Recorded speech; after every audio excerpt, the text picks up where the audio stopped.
Trip. मुझे यकीन है आप में से कई लोग कभी ना कभी कहीं ना कहीं किसी ट्रिप पर ज़रूर गए होंगे। फिर चाहे वो कश्मीर जैसी ठंडी जगह हो या राजस्थान जैसी झुलसती गर्म।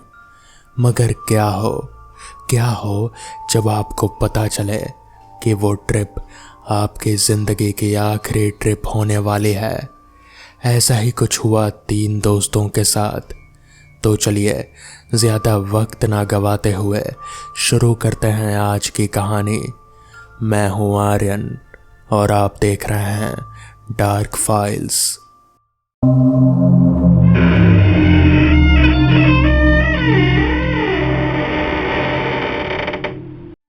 तीन दोस्त जब साथ मिलते हैं तो शोर खुद ब खुद पैदा हो जाता है। रोहन, अविनाश और मुकेश तीनों एक ही कंपनी में काम करते थे, आईटी कंपनी। एक ही फ्लोर पर जिंदगियां बिल्कुल अलग थीं। रोहन सबसे शांत, वो किस्म का आदमी जो कम बोलता है मगर जब बोलता है तो लोग सुनते हैं। अविनाश उसका बिल्कुल उल्टा, हर बात में एंथुजियाज्म, हर प्लान में एक्स्ट्रा एक्साइटमेंट। मुकेश के बारे में यही कहा जा सकता है कि वो दोनों के बीच की कड़ी था। कभी किसी से झगड़ा नहीं, कभी किसी के बात से इनकार नहीं। 10 दिन की छुट्टी थी, दिवाली के बाद वाली छुट्टी जो कंपनी ने अपनी मेहरबानी से दी थी। मनाली का प्लान अविनाश का था, हमेशा की तरह। भाई एक बार पहाड़ देखने का मन है, असली वाला पहाड़, जहाँ सिग्नल ना हो, जहाँ कोई आवाज़ ना हो। और दोनों मान गए, हमेशा की तरह। वो नवंबर के आखिरी हफ्ते में निकले।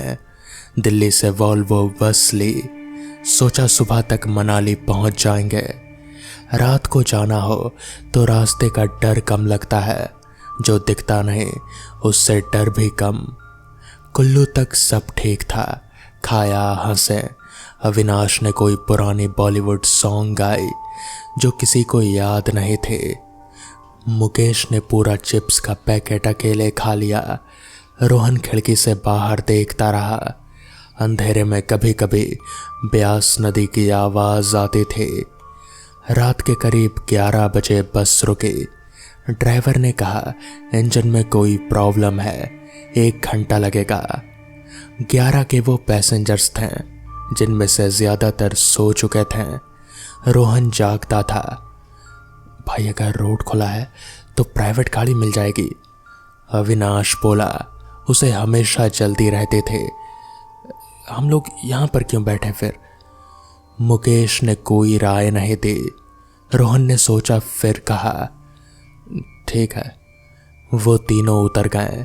एक लोकल ड्राइवर मिला, काली इनोवा पुरानी, जिसके डैशबोर्ड पर छोटे छोटे देवी देवताओं की मूर्ति थे और एक अगरबत्ती का टूटा हुआ टुकड़ा रखा था जो जलाया नहीं गया था।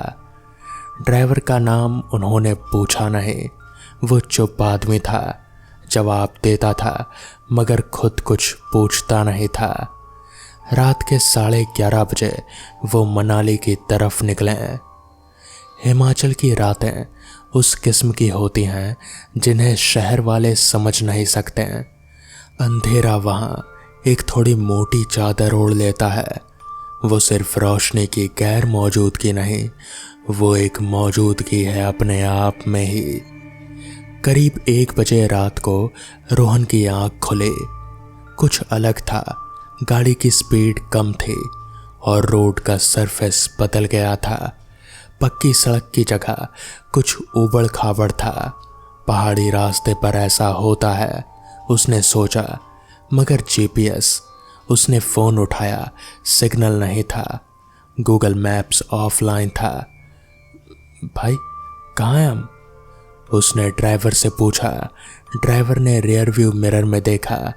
उसकी आंखें अजीब थी, थकी हुई नहीं, बल्कि जैसे किसी बात का बोझ हो उन पर। शॉर्टकट है साहब, जल्दी पहुंच जाएंगे। रोहन ने कुछ नहीं कहा। 5 मिनट बाद एक मोड़ आया और गाड़ी रुक गई। सामने एक गांव था। रात के उस वक्त किसी गांव को देखना वैसे भी अजीब होता है, मगर ये गांव किसी नींद में डूबे हुए गांव जैसा नहीं लगता। ये गांव वैसा था जैसे किसी ने बड़े करीने से सब कुछ यहीं छोड़ दिया हो और कभी वापस नहीं आया।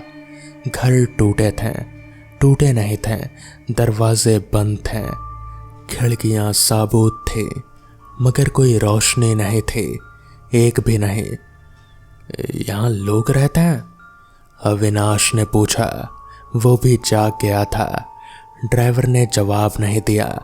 उसने गाड़ी बंद की, नीचे उतरा और बोला, इंजन गर्म हो गया है, थोड़ी देर रुकना पड़ेगा। तीनों उतरे। ठंड थी, नवंबर की पहाड़ी ठंड जो फेफड़ों में चुभती है। गांव का नाम कहीं लिखा नहीं था, कोई बोर्ड नहीं, कोई मंदिर का झंडा नहीं, कोई इलेक्ट्रिक पोल नहीं, बस घर, पत्थर और लकड़ी के घर पहाड़ी स्टाइल में बने, एक के ऊपर एक टिके हुए। मुकेश ने टॉर्च चलाई और एक घर के दरवाजे के पास गया। यार, अंदर नहीं जाना, रोहन ने कहा। मुकेश ने दरवाजा पुश किया। वो खुला बिना किसी आवाज के। अंदर एक कमरा था, पत्थर का फर्श, एक चरपाल जिस पर एक पुरानी दरी बिछे थे, एक दीवार पर कैलेंडर 1987 का, कोने में एक मिट्टी का बर्तन जिसमें कुछ था, अनाज जो अब सूख कर धूल हो गया था। सब कुछ था जैसे लोग बस कल निकले हों, मगर जिस तरह की धूल थे वो कल की नहीं थे, वो जमानों की धूल थे। कोई यहाँ कब से नहीं रहा, रोहन बोला। उसकी आवाज खुद उसे अजीब लगी। अविनाश बाहर घूम रहा था, तभी उसने आवाज लगाई, यार इधर आओ। एक छोटे से पत्थर के प्लेटफॉर्म पर, जो शायद किसी मंदिर का आधार रहा होगा, कुछ लिखा था। पत्थर पर नक्काशी, लिखावट थोड़ी पुरानी लग रही थी। रोहन ने झुककर पढ़ा, ये धरती शापित है, जो यहाँ रात को आए वो भोर से पहले निकल जाएं। तीनों चुप रहे।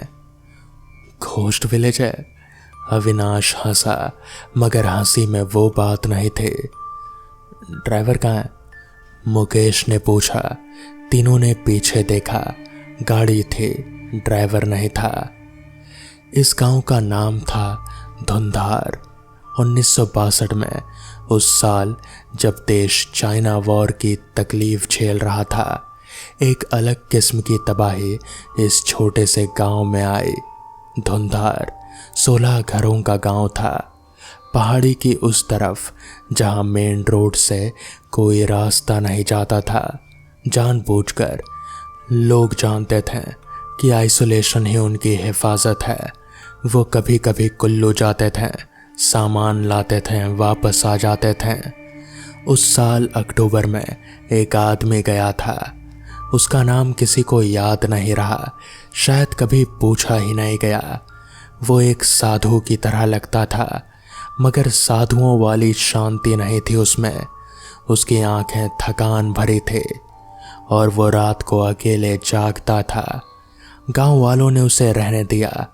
पहाड़ में अजनबी को ठुकराना अपशगुन माना जाता है, मगर वो साधु नहीं था। वो एक ऐसा आदमी था जिसने किसी बुरी जगह से कुछ बुरा सीखा था। उसे क्या कहें, इसके लिए भाषा नहीं। कुछ चीज़ें होती हैं जिन्हें साइंस नहीं समझ सकती, धर्म पूरी तरह बता नहीं सकती। वो उन्हीं जगहों के बारे में था। उसने गांव में कुछ किया था, ठीक क्या, ये बाद में किसी ने दर्ज नहीं किया।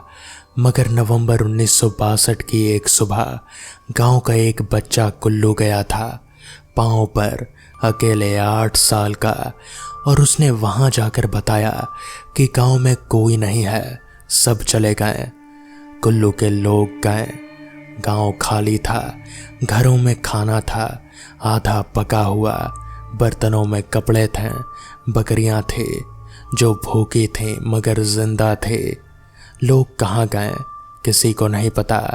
वो बच्चा किशन बड़ा हुआ, कुल्लू में ही रहा और अपनी उम्र के आखिरी सालों में एक बात बार बार कहता था, रात को उस गांव की तरफ मत जाना, जो वहां जाता है वो पूरी तरह से निकलता नहीं। लोगों ने उसकी बात को बुढ़ापे का खब्त समझा। किसी किसी सच को पागलपन की भाषा में ही बोलना पड़ता है। ड्राइवर नहीं था। उन्होंने आवाज लगाई, कोई जवाब नहीं। गाड़ी देखी, कीज अंदर थे। इंजन स्टार्ट हुआ, मगर जब रोहन ने रिवर्स लेने की कोशिश की तो गाड़ी आगे नहीं बढ़ी। टायर्स जमीन में नहीं धंसे थे, रोड ब्लॉक नहीं था, बस गाड़ी नहीं हिले, जैसे कोई इनविजिबल वॉल हो। गियर ठीक कर, अविनाश बोला। गियर ठीक है, रोहन ने कहा, और दोनों जानते थे कि यह गियर का मसला नहीं। मुकेश ने फोन देखा, बैटरी 40%, सिग्नल एक भी डब्बा नहीं। चलो चल कर चलते हैं, रोहन ने कहा। जिस रास्ते से आए उसी रास्ते पर वापस। वो चले। टॉर्च की रोशनी में रास्ता दिख रहा था, पहले साफ फिर उलझा। फिर वो रास्ता जो उन्हें यहाँ लाया था वो कहीं था ही नहीं। ये पहाड़ में होता है, रात को रास्ते अलग लगते हैं, मगर ये कुछ और था। वो 20 मिनट चले, मुड़े और गांव वहीं था उनके सामने। अविनाश ने कुछ कहा नहीं, मुकेश ने कुछ कहा नहीं। रोहन ने घड़ी देखी, रात के 2:17। वो वापस गांव में आ गए, किसी घर के दरवाजे पर बैठ गए, तीनों एक साथ। ठंड बढ़ रही थे। अविनाश बोला, भाई मुझे नींद आ रही है। ये बात रोहन को अजीब लगी, इतनी ठंड में इस सिचुएशन में नींद। मगर खुद रोहन की भी आंखें भारी हो रही थे। मुकेश पहले सो गया। रोहन ने खुद को जगाए रखने की कोशिश की। उसने हाथ पर चुटकी काटी, खड़े होकर टहला, ठंडी हवा में सांस ली। तभी उसने देखा गांव के सबसे पुराने घर की तरफ से एक रोशनी आ रहे थे, मध्यम, कांपती हुई, जैसे दिए की, मगर दिए से बड़ी। रोहन का दिल रुका। घर की खिड़की में एक परछाई थी, आकार इंसान जैसा, मगर उसका आकार वो कुछ सही नहीं था।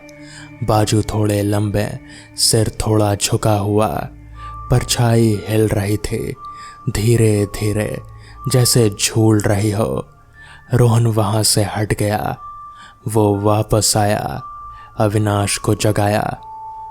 वो घर देख, वहां कोई है। अविनाश ने देखा, रोशनी अब नहीं थे। तुम सो नहीं रहे इसलिए ऐसा लग रहा है, अविनाश बोला। रोहन चुप हो गया, मगर फिर कुछ देर बाद अविनाश की सांसें बदल गई, जैसे कोई सपने में बात कर रहा हो। रोहन ने उसे देखा। अविनाश की आंखें बंद थी, मगर उसके होंठ हिल रहे थे, कोई भाषा जो रोहन ने कभी नहीं सुनी थी। रोहन ने उसे हिलाया। अविनाश की आंखें खुली। वो नॉर्मल था, कंफ्यूज्ड मगर नॉर्मल। क्या हुआ? अविनाश ने पूछा। कुछ नहीं, रोहन बोला, मगर उसने तय कर लिया आज रात वो सोएगा नहीं। सुबह के करीब 4 बजे रोहन ने नोटिस किया कि मुकेश नहीं था।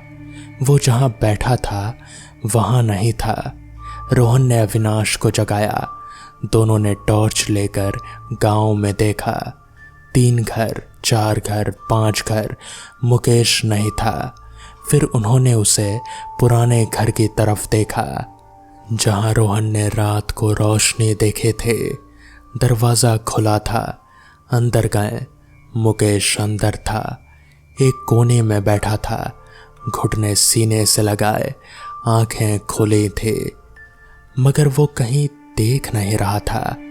उसकी नजर दीवार पर थी जहां कुछ नहीं था। मुकेश? कोई जवाब नहीं। मुकेश भाई? अविनाश ने कंधा हिलाया। मुकेश ने धीरे धीरे सिर घुमाया। उसकी आंखें फोकस हुई। वो बोला, क्या हुआ? तुम यहां क्या कर रहे हो? मुकेश ने घर को देखा, फिर अपने हाथों को देखा। मुझे नहीं पता मैं यहां कैसे आया। रोहन ने दीवार की तरफ टॉर्च मारी। दीवार पर कुछ लिखा था, नाखून से या किसी नुकीली चीज से।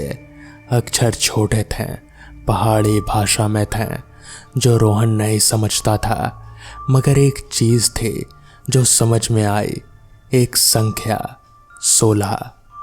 उतने ही जितने धूंधार के घर थे, जितने वो लोग थे जो 1962 में गायब हुए थे। रोहन ने किसी को कुछ नहीं बताया। 5 बजे थे। आसमान में हल्की नीली लकीर आने लगी थी, वो जो पहाड़ों में रात और सुबह के बीच होती है, जब दोनों एक दूसरे से झगड़ते हैं। रोहन को याद आया, जो यहाँ रात को आए वो भोर से पहले निकल जाएं। हमें अभी निकलना है, उसने कहा। गाड़ी नहीं चलती, अविनाश ने कहा। पैदल, जो भी रास्ता मिले। मुकेश अजीब तरह से शांत था। वो उठा, मगर उसकी चाल में कुछ था, जैसे वो अपनी मर्जी से चल नहीं रहा, जैसे कोई उसे लीड कर रहा हो। वो तीनों चले। इस बार रोहन ने रास्ता नहीं देखा। वो बस सूरज की दिशा में चलता रहा, जहां आसमान थोड़ा हल्का था। उधर 5 मिनट, 10 मिनट, पीछे से मुकेश की आवाज आई, रुको। दोनों रुके। मुकेश खड़ा था। वो पीछे देख रहा था, गांव की तरफ। मुझे वापस जाना है, वो बोला। रोहन ने उसका हाथ पकड़ा। नहीं रोहन, मुझे जाना है, वहां कुछ है जो मुझे बुला रहा है। रोहन ने उसकी आंखें देखी और वो समझ गया ये मुकेश की आवाज थी, मगर ये मुकेश के शब्द नहीं थे। चलो, उसने मुकेश का हाथ कसकर पकड़ा और खींचा। मुकेश ने थोड़ी आनाकानी की। उसकी ग्रिप में ताकत थी, ज्यादा, जितनी होनी चाहिए थी उससे ज्यादा। रोहन ने अविनाश को देखा।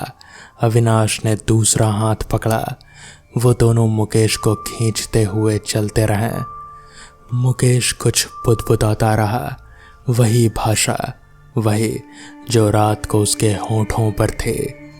5 मिनट की उस खींचातानी में रोहन को लगा कि वो हार जाएगा। फिर सूरज निकला पहाड़ों के पीछे से, धीरे धीरे, पहले लाल फिर सुनहरा, और मुकेश की ग्रिप ढीली पड़ गई। वो रुक गया। उसकी बुदबुदाहट बंद हो गई। उसने एक बार पीछे देखा, गांव की तरफ, और उसकी आंखें भर आई। भाई, मुझे नहीं पता मैं क्या बोल रहा था, वो बोला। रोहन ने कुछ नहीं कहा, बस चलता रहा। 10 मिनट बाद उन्हें एक पक्की सड़क मिली। एक लोकल ट्रक वाले ने उन्हें लिफ्ट दी कुल्लू तक। वहां से बस मनाली वो पहुंचे। दोपहर को थके हुए, चुप। होटल में चेक इन हुआ। अविनाश सो गया। मुकेश नहाने गया। रोहन बाहर बालकनी पर खड़ा था, पहाड़ों को देख रहा था। वही पहाड़ जो खूबसूरत थे, जो उसकी पिक्चर में थे, जिन्हें देखने वो आया था।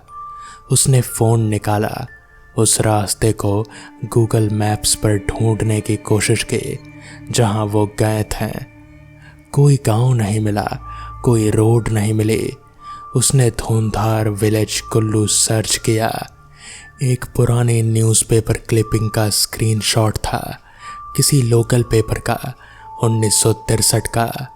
हिंदी में था। स्कैन क्वालिटी खराब थी। जितना पढ़ा जा सकता था। धूंधार गांव के 16 निवासी बिना किसी निशान के लापता। प्रशासन का कहना कि गांव में प्रवेश वर्जित है। रोहन ने फ़ोन बंद किया। अगले 2 दिन वो तीनों मनाली में रहे, घूमे, खाया, कभी कभी हंसे, मगर जो होना था वो हो चुका था। कुछ था जो अब उनके बीच था, जो पहले नहीं था। वापसी पर बस में रोहन ने मुकेश से पूछा धीरे से, जब अविनाश सो रहा था। उस घर में क्या था? मुकेश ने खिड़की से बाहर देखा। पहाड़ धीरे धीरे पीछे छूट रहे थे। एक आदमी था, मुकेश ने कहा। क्या? कोने में बैठा था, बहुत पुराना। उसने मेरी तरफ देखा। उसकी आंखें नहीं थी, मगर मुझे लगा वो मुझे देख रहा है। रोहन ने कुछ नहीं कहा। उसने कुछ कहा मुझसे, मुझे याद नहीं क्या, मगर उसके बाद मुझे कुछ भी याद नहीं। खिड़की के बाहर पहाड़ थे, खूबसूरत, शांत, उदासीन। रोहन को एक बात याद आई जो उसने कहीं पढ़ी थी कि कुछ जगहें बुरी नहीं होती, वो बस किसी और दुनिया के लिए बनी होती हैं। जब हम उनमें जाते हैं तो हम गलत जगह होते हैं और वो जगहें हमें वहीं रखना चाहती हैं। ड्राइवर का क्या हुआ उन्होंने कभी नहीं जाना। उन्होंने उससे रिपोर्ट भी नहीं किया। कुछ चीज़ें होती हैं जिन्हें बोलो तो लोग मानते नहीं, और कुछ चीज़ें होती हैं जिन्हें बोलने से वो और करीब आ जाती हैं। रोहन उस गांव का नाम कभी नहीं लेता। 3 लोग गए, 3 लोग वापस आए, मगर मुकेश का कुछ हिस्सा वहीं रह गया। और कभी कभी रात को जब वो नींद में बात करता है तो वो भाषा बोलता है जो किसी ने कभी नहीं सुनी। तो दोस्तों, ये थी आज की पहली कहानी। ये कहानी आपको कैसी लगी मुझे कमेंट बॉक्स में ज़रूर बताएं। तो चलिए बढ़ते हैं आज की दूसरी कहानी की ओर। रात के 9 बज चुके थे। अक्टूबर का महीना था, वो वक्त जब दिन छोटे होने लगते हैं और रातें जल्दी अपना दामन फैला लेती हैं। रोशन अपनी पुरानी साइकिल के पैडल मारते हुए शहर से गांव की ओर आ रहा था। कंधे पर झोला, उसमें गणित की किताब और एक कॉपी जिसके पन्ने किनारों से मुड़ चुके थे। ट्यूशन में आज मास्टर रमेश सिंह ने त्रिकोणमिति पढ़ाई थी, साइन, कोसाइन, टेंजेंट। रोशन के दिमाग में अभी भी वो फॉर्मूले घूम रहे थे। 9 किलोमीटर का रास्ता रोज का। गांव के बाकी लड़के खेतों में काम करते थे या बाप की दुकान संभालते थे। 10वीं तक पढ़ना, वो भी शहर जाकर। रोशन के गांव में एक अजीब बात थी। लोग कहते थे, इतना पढ़कर क्या कर लेगा। रोशन के बाप रामदीन बताते थे कि उनका बेटा एक दिन बड़ा आदमी बनेगा। माँ सुमित्रा हर सुबह उसकी साइकिल की टायर देखते थे, फिर माथे पर हाथ फेरती और कहती, जल्दी आ जाना। आज जल्दी नहीं हो पाई थी। रास्ता कच्चा था, दोनों तरफ गन्ने के खेत, बीच बीच में बबूल के पेड़ जो रात में अजीब आकार ले लेते थे। इस रास्ते पर कोई बिजली का खंभा नहीं था। रोशन की साइकिल में एक छोटी सी डायनेमो लाइट थी जो चलने पर जलती थे और रुकने पर बुझ जाते थे। उस टिमटिमाती रोशनी में सड़क से कोई 2-3 फुट की दूरी पर ही दिखाई देता था। रोशन तेज पैडल मारने लगा। हवा में खेतों की मिट्टी और किसी जंगली फूल की महक थी, वो महक जो सिर्फ रात को आती है, दिन में नहीं। दूर कहीं कोई जानवर बोला, उल्लू था शायद या कोई और। रोशन ने सिर झुकाया और साइकिल की रफ्तार बढ़ाई। तभी आसमान में एक गहरी कड़कड़ाहट हुई। रोशन ने ऊपर देखा बादल कब आ गए पता नहीं चला। शहर में जब वो निकला था तब आसमान साफ था, तारे भी दिख रहे थे दो चार, मगर अब ऊपर एक काली चादर थे जो तेजी से फैल रहे थे। बारिश आने से पहले हवा ठंडी होती है, वो ठंडक अब रोशन की बाहों पर आ चुकी थी। और फिर पहली बूंद नाक पर पड़ी, फिर दूसरी माथे पर, फिर एक साथ हजारों। रोशन रुक गया। ये बारिश नहीं थी, ये बेमौसम का तूफान था। पानी इतने जोर से बरस रहा था कि डायनेमो लाइट की रोशनी भी उसमें डूब गई। कॉपी किताब भीग जाएंगे, यही पहला ख्याल आया। उसने झोले को छाती से लगा लिया। साइकिल चलाना मुश्किल था, कच्ची सड़क पर पानी जमने लगा, पहिया फिसल रहा था। रोशन ने एक तरफ रुककर अंधेरे में देखा। खेतों के उस पार थोड़ी दूर एक टिमटिमाती रोशनी, छोटी सी लालटेन जैसी, मगर थी जरूर। रोशन ने अनुमान लगाया कोई किसान का घर होगा। इस रास्ते पर वो कई बार आ जा चुका था, मगर उसे याद नहीं था कि यहाँ कोई घर भी था। शायद खेत के पीछे हो, रास्ते से नहीं दिखता होगा। उसके पास दो ही रास्ते थे, भीगते हुए 3 किलोमीटर चलो या उस रोशनी की तरफ जाओ और बारिश के रुकने का इंतजार करो। उसने साइकिल मेड़ पर छोड़ी और पैदल चल दिया। घर छोटा था, मिट्टी की दीवारें, खरपैल की छत जिस पर बारिश की अजीब संगीत बज रही थे। दरवाजा लकड़ी का था, पुराना। उस पर नीले रंग की पुताई थे जो जगह जगह से उखड़ चुके थे। बाहर एक नीम का पेड़ था जो हवा में झूम रहा था। रोशन ने दरवाज़ा खटखटाया, कोई जवाब नहीं। फिर से खटखटाया। इस बार अंदर से कुछ हिला, पैरों की आवाज़, धीरे धीरे, जैसे कोई बहुत बुजुर्ग चल रहा हो। दरवाज़ा खुला। एक बुढ़िया थी।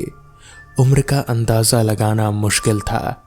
चेहरे पर झुर्रियाँ इतनी थी कि लगता था उम्र ने वहाँ अपना पूरा हिसाब किताब लिख दिया हो। सफ़ेद बाल, सफ़ेद धोती, आंखें छोटी मगर तेज, हाथ में लालटेन। उसने रोशन को ऊपर से नीचे तक देखा। भीग गया है। ना सवाल ना ताज्जुब, बस एक बयान। हाँ दादी, बारिश में फंस गया, ट्यूशन से आ रहा हूँ, थोड़ी देर रुकना था।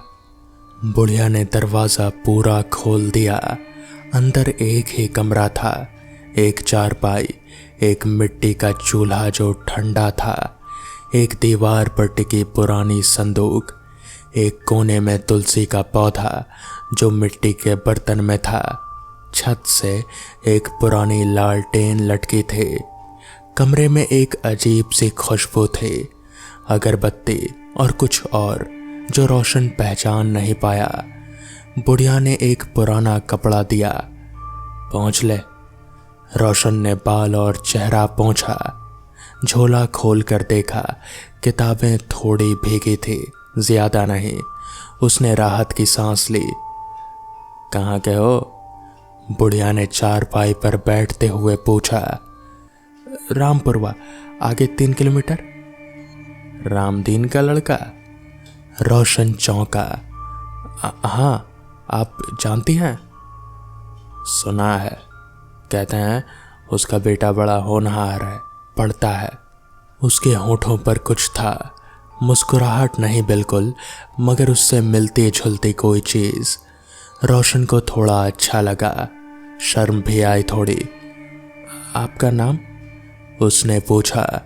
बुढ़िया ने एक पल रुक कर कहा, लोग बिस्नी कहते थे। रोशन ने सुना, मगर उस वक्त दिमाग ने उस पर ध्यान नहीं दिया। बारिश थमने का नाम नहीं ले रहे थे। रोशन बैठा रहा। बुढ़िया चुप थे, उस तरह की चुप्पी जो असहज नहीं करती, बस होती है।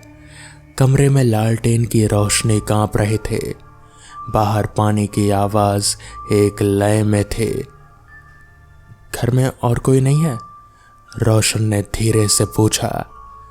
था, एक लफ्ज रोशन समझ गया और कुछ नहीं पूछा। थोड़ी देर में बुढ़िया उठी, चूल्हे के पास गई। रोशन ने सोचा वो कुछ बनाएगी, मगर वो बस वहां बैठ गई, चूल्हे की ठंडी राख को देखती रही। दादी चाय मत बनाइएगा, मैं बस थोड़ी देर में चला जाऊंगा। चाय नहीं बनती यहाँ, उसने कहा बिना पलटे। एक अजीब सी बात थी, मगर रोशन ने सोचा शायद बूढ़ी है, अकेली है, चाय पत्ती नहीं होगी। बारिश हल्की पड़ने लगी थी। रोशन ने झोला उठाया। दादी मैं चलता हूँ, माँ चिंता करती होगी। बुढ़िया ने उसे देखा। उन छोटी छोटी आंखों में कुछ था। रोशन ठीक से समझ नहीं पाया, दुख या कुछ और। जा, मगर सीधे घर जाना, रुकना मत रास्ते में। जी, और सुन, पढ़ते रहना, रुकना मत।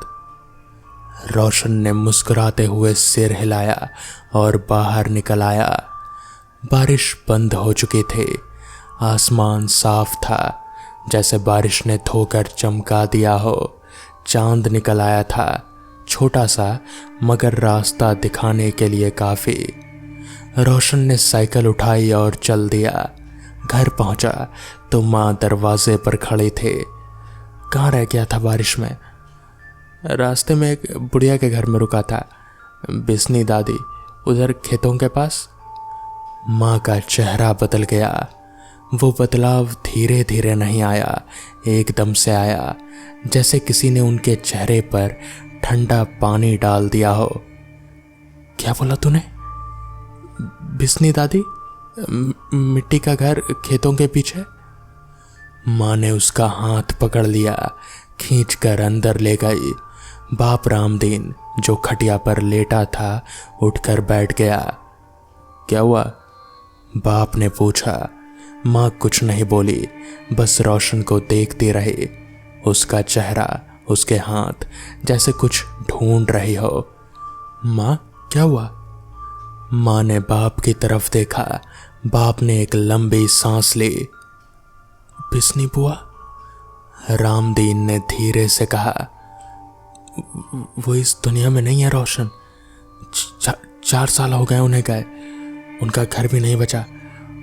उनके जाने के बाद उनके बेटे ने उसे छोड़ दिया। अब वहां बस खंडर है। रात को रोशन सो नहीं पाया। वो छत पर लेटा रहा। आसमान में तारे थे। बारिश के बाद की साफ रात। दिमाग में वो कमरा था, लालटेन, चारपाई, तुलसी का पौधा, बुढ़िया का चेहरा, उसकी आवाज। पढ़ते रहना, रुकना मत। वो कपड़ा जो उसने दिया था, रोशन ने झोले में देखा। कुछ नहीं था, झोले में सिर्फ किताबें थी, मगर उसके बाल सूखे थे, चेहरा सूखा था, किसी ने पोंछा था। अगले दिन रोशन उस रास्ते पर गया, अकेले नहीं, गांव के बुजुर्ग नत्थू काका के साथ। नत्थू काका 70 साल के थे और इस इलाके की हर चीज जानते थे। खेत के पीछे जाने पर जो था, वो देखकर रोशन के पैर रुक गए। एक खंडहर था, मिट्टी की दीवारें आधी गिरी हुई थे, छत नहीं थे, बस कुछ पुरानी खरपैल जमीन पर बिखरे थे। दरवाज़ा नहीं था, बस एक आयताकार खाली जगह थे। अंदर झाड़ियाँ उगाई थे, मगर एक कोना था। उस कोने में एक मिट्टी का बर्तन था और उसमें तुलसी का पौधा था, हरा, ताज़ा, जैसे किसी ने कल ही पानी दिया हो। नत्थू काका ने बताया, बिस्नी बुआ इस गांव की सबसे पढ़ी लिखी औरत थी, अपने ज़माने की, मिडिल तक पढ़े थे, जो उस वक्त किसी औरत के लिए बहुत बड़ी बात थी। उनकी तमाम उम्र यही ख्वाहिश रही कि गांव के बच्चे पढ़ें। उनका एक ही बेटा था, उसे उन्होंने बहुत कोशिश की पढ़ाने की, मगर वो पढ़ाई में नहीं लगा। बुढ़ापे में अकेली रही, बेटा शहर चला गया। उन्होंने आखिरी सांस इसी घर में ली, अकेले। कहते हैं कि उनकी रूह अभी भी यही है, पर किसी को नुकसान नहीं पहुंचाती, बस रहती है। रोशन चुप रहा। उसने उस खंडहर की दहलीज की तरफ देखा जहां कल वो खड़ा था, जहां से एक बुढ़िया ने उसे अंदर बुलाया था। पढ़ते रहना, रुकना मत। रोशन ने उस दिन के बाद कभी भी वो बात किसी को नहीं बताई। माँ बाप को मालूम था, नत्थू काका को मालूम था, बस बाकी गांव को नहीं। रोशन नहीं चाहता था कि लोग उसे अजीब नज़रों से देखें या बिस्नी बुआ की बात का मजाक बनाए।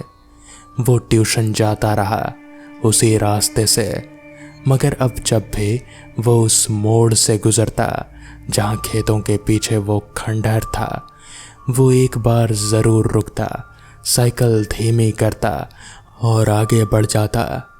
कोई डर नहीं था, बस एक अजीब सा एहसास था, जैसे कोई उसे देख रहा है और खुश है। 2 साल बाद रोशन ने 10वीं पास की। जिले में 3रा नंबर आया। गांव में मिठाई बांटी, बाप की आंखें भर आई। माँ ने सुबह जल्दी उठकर मंदिर में दिया जलाया। उस शाम रोशन अकेला उस रास्ते पर गया। खेत के पीछे उस खंडहर के पास रुका, कुछ नहीं बोला, बस तुलसी के उस पौधे के पास एक दिया रखाया, जलता हुआ। हवा थी मगर दिया नहीं बुझा। जिंदगी में कुछ लम्हे होते हैं जो समझ में नहीं आते हैं, ना उस वक्त ना बाद में। उन्हें किसी खाने में रखना मुश्किल होता है, ना पूरी तरह सच, ना पूरी तरह झूठ, ना इस दुनिया का ना उस दुनिया का। रोशन ने उस रात को कभी नहीं भुलाया। भीगी हुई किताबें, कच्चा रास्ता, लालटेन की कांपती रोशनी और एक बुढ़िया की आवाज़ जो शायद नहीं थी, मगर जो कहा था वो सच था। पढ़ते रहना, रुकना मत। तो दोस्तों, ये थी आज की कहानियाँ। अगर आपको ये कहानियाँ पसंद आई हो तो हमें कमेंट बॉक्स में ज़रूर बताएं। मैं इन कहानियों के बारे में आपकी राय लेना ज़रूर पसंद करूँगा। तो मैं आपका दोस्त आर्यन मिलूँगा आपसे बहुत जल्द ऐसी ही किसी डरावनी कहानी के साथ। तब तक के लिए अपना ख्याल रखें और देखते रहें डार्क फाइल्स।